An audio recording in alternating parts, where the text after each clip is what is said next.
Story number 1. A Vampire's Final Night. It was a cold and lonely night, the kind that chills your bones and whispers ancient secrets. I walked through deserted streets, the echo of my boots breaking the silence. As I searched for my next victim, my mind drifted to simpler times, before the eternal darkness. I was an ordinary young man from a small town surrounded by mountains and dense forests. Life was simple but fulfilling. I worked in my father's workshop and spent evenings in candlelit taverns with friends. We had modest dreams and hopeful hearts. Anna, a girl whose smile brightened even the darkest days, was the love of my life. We grew up together, sharing secrets by the riverbank. I planned to ask for her hand in marriage, with a simple ring in my pocket, waiting for the right moment. On the night of my transformation, the town was celebrating the harvest. Joy filled the air, and I danced with Anna under the stars, feeling invincible. That's when I felt a cold hand on my shoulder. I turned to see hungry eyes. An elegant man, exuding power, led me into a dark alley, away from the crowd. He promised me pleasures and ancient secrets, but delivered only pain and darkness. His teeth sank into my neck, and my life drained away as something cold and venomous took its place. The transformation was swift, a storm of sensations that left me on the brink of madness. I woke up alone, a new creature of the night. Cold was all that remained, a void that could never be filled. My hands, now pale and strong, trembled with an insatiable thirst. The taste of human blood was sweet and addictive, but each sip was a bitter reminder of my curse. Loneliness became my companion. Each night repeated itself, an endless cycle of hunting and temporary satisfaction. There were no more laughs or candlelit nights, only darkness and the whispers of the wind. Memories of Anna and my past life became torture, a reminder of what I lost. My humanity faded, consumed by hunger and darkness. Love, joy, and hope were replaced by a relentless coldness. I accepted my new existence and developed supernatural abilities. Strength and speed were impressive, but they brought isolation. I avoided others of my kind, seeing them as rivals. Each encounter was a struggle for survival. Trust became a luxury I couldn't afford, and solitude, my only safety. As decades passed, my existence became an endless dance between momentary pleasure and the ensuing emptiness. Each night was a repeat of the last, an existence as a specter, a shadow of who I once was. Today, the need for blood burns inside me. I found my victim, a distracted young man in an abandoned park. As I fed, I felt something different. His blood was special, full of an unfamiliar energy. A sharp pain shot through my chest. I let him go and fell, my vision blurring. I heard a soft laugh and looked up to see my creator. "Finally, I found you," he said with a cruel smile. "Did you think you could escape? All these years you've been my experiment. Now, your journey ends." With a final breath, darkness enveloped me. My long and lonely existence ended at the hands of the one who started it. That night, as I was hunted and destroyed. And so, the whispers of the abyss were silenced forever. Story number 2. The Vampire's Mansion. Shadows in the Dark. The night was particularly dark, as if the moon and stars had decided to abandon the sky. The only light came from sporadic lightning, briefly illuminating the old mansion atop the hill. The mansion, abandoned for decades, had a reputation for being cursed, and no one from the village below dared approach it, especially at night.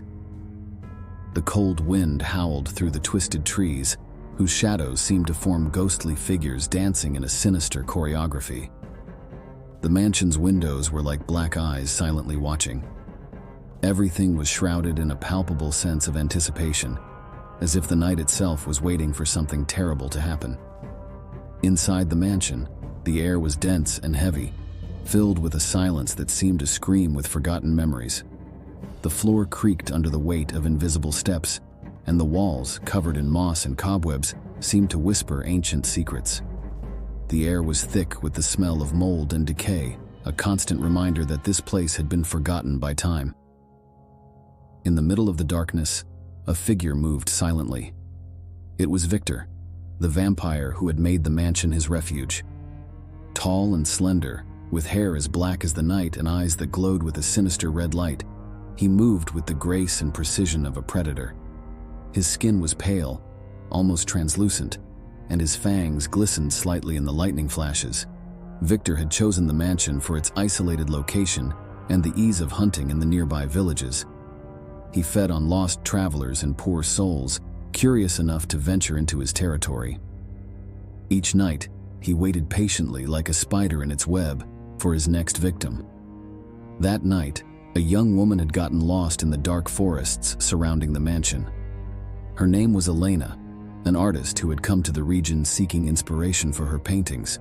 Her car had broken down on the deserted road, and in an attempt to find help, she stumbled upon the mansion. Unaware of the dangers, Elena saw the mansion as a shelter. As she approached, the wind seemed to murmur warnings in her ears, but she was determined to find safety. As she opened the heavy wooden door, she was greeted by a creaking sound that echoed through the vast entrance hall. The faint light from her lantern danced on the walls, revealing old paintings and dust-covered furniture. Each step she took seemed heavier than the last. The darkness seemed to swallow the lantern's light, and the silence was unsettling. Suddenly, the sound of something moving in the shadows made her heart race. She quickly turned, pointing the light down the corridor, but there was nothing. Just emptiness. Victor watched everything from afar, his eyes following Elena's every move. He could hear the accelerated rhythm of her heart, feel the fear radiating from her. The excitement of the predator grew within him. Slowly, he began to move towards her, his silent footsteps blending with the distant sound of thunder.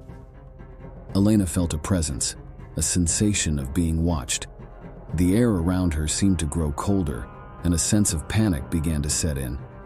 She decided to explore the upper floor, hoping to find a room where she could hide until dawn. But as she climbed the creaking stairs, the feeling of being followed only intensified. At the top of the stairs, she found a long corridor with closed doors on either side.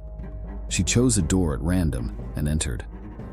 The room was almost empty, except for a large window covered by heavy curtains and an old mirror in one corner. The reflection in the mirror was unsettling. It seemed as if something was moving in the shadows, but she couldn't see what it was. Suddenly, a quick movement. Victor was there, standing at the door, his eyes shining with a predatory hunger. Elena screamed, but the sound was quickly swallowed by the darkness. She tried to run, but Victor was on her in an instant, his superhuman speed making escape impossible. He held her tightly, his face close to hers. Elena could clearly see his sharp fangs, the red glow in his eyes. But instead of attacking her immediately, Victor stared at her with curiosity. There was something about her that intrigued him. Perhaps it was the pure fear in her eyes, or the strength she showed by not fainting from terror. "You shouldn't be here," he whispered, his voice low and melodious but laden with an implicit threat. "This place is not for the living." Elena, in shock, could only stare at him, trying to process what was happening. She felt an intense cold as he drew even closer, his lips just a breath away from her skin. But before he could bite, something unexpected happened. A light shone through the windows, intense and purifying, as if the sun had suddenly risen. Victor recoiled, screaming in pain, his hands covering his eyes. Elena, not understanding what was happening, took the opportunity to run. The light grew brighter, filling the entire room with a warm, golden glow. Victor was cornered, his strength drained by the light. With one last look of hatred, he disintegrated into dust, leaving only a sense of emptiness in the room. The light then disappeared as quickly as it had appeared, leaving Elena alone and gasping for breath. She looked around, dazed, trying to understand what had happened. Outside, the storm had stopped, and the first rays of sunlight were beginning to appear on the horizon. Elena left the mansion with unsteady steps, not looking back. She knew she had survived something supernatural, something that would mark her forever. The vampire's mansion had claimed many lives, but that night, she had been the exception. As she walked down the now illuminated road, she felt an unexpected peace, knowing she would never venture into a place like that again. Story number 3. In the grip of darkness, a terrifying encounter. It was a cold night, the kind of cold that cuts to the bone. I knew I shouldn't be out so late, but I needed some fresh air after a stressful day. The city streets were deserted, and the silence was broken only by the sound of my footsteps. I pulled up the hood of my coat, trying to protect myself from the icy wind that seemed to penetrate every inch of my skin. The streetlights cast long, unsettling shadows, making the scene even more surreal. As I walked, an uncomfortable feeling began to settle in. Something felt wrong, a tension in the air that I couldn't explain. The darkness seemed more oppressive, almost as if it were alive. I looked around, trying to find an explanation for this feeling, but the street was empty. However, the sense of being watched persisted, growing with every step I took. My heart started to beat faster, an instinctive reaction to a danger I couldn't see, but definitely felt. That's when I heard it. Soft footsteps, almost imperceptible, blending with mine. I stopped for a moment, holding my breath to listen more closely, but there was nothing but silence. The feeling of being followed, however, only intensified. It was as if the air around me had gotten colder and a shiver ran down my spine. I tried to quicken my pace, but it was as if my feet were heavy, glued to the ground by the growing fear.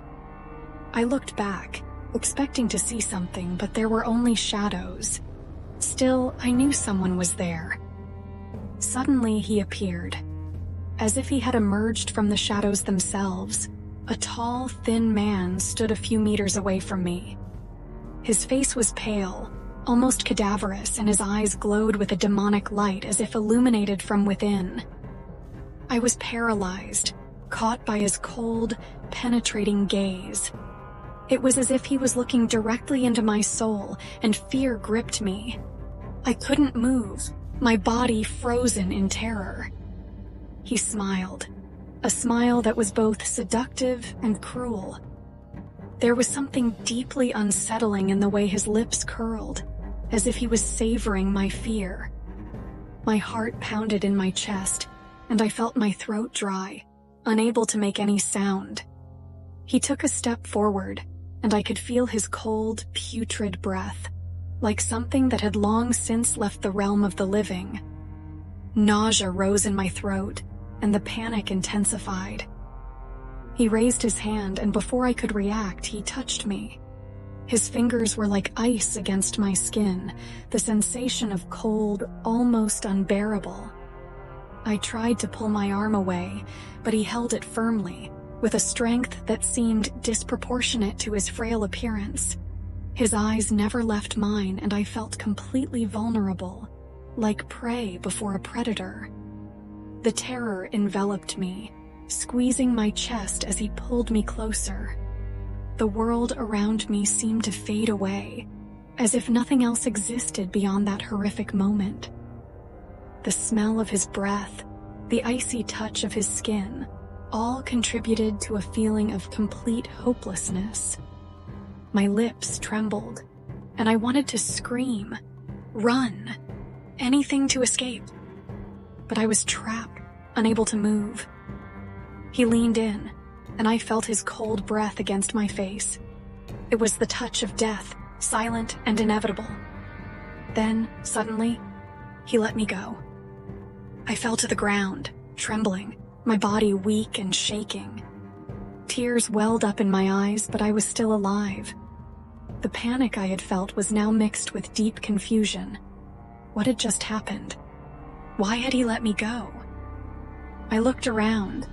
but he had disappeared into the shadows, as if he had never existed. The sound of my heart pounding wildly was the only thing filling the oppressive silence of the night. You've just ventured into the shadows of the unknown. If you enjoyed this terrifying journey, don't forget to subscribe to our channel, Whispers from the Abyss, Tales of Terror. Hit the notification bell so you never miss a dark tale. We want to hear your theories and fears in the comments below. Leave a like if this story sent chills down your spine. Join us and become part of this brave community that faces terror head on. Until the next cold, dark night.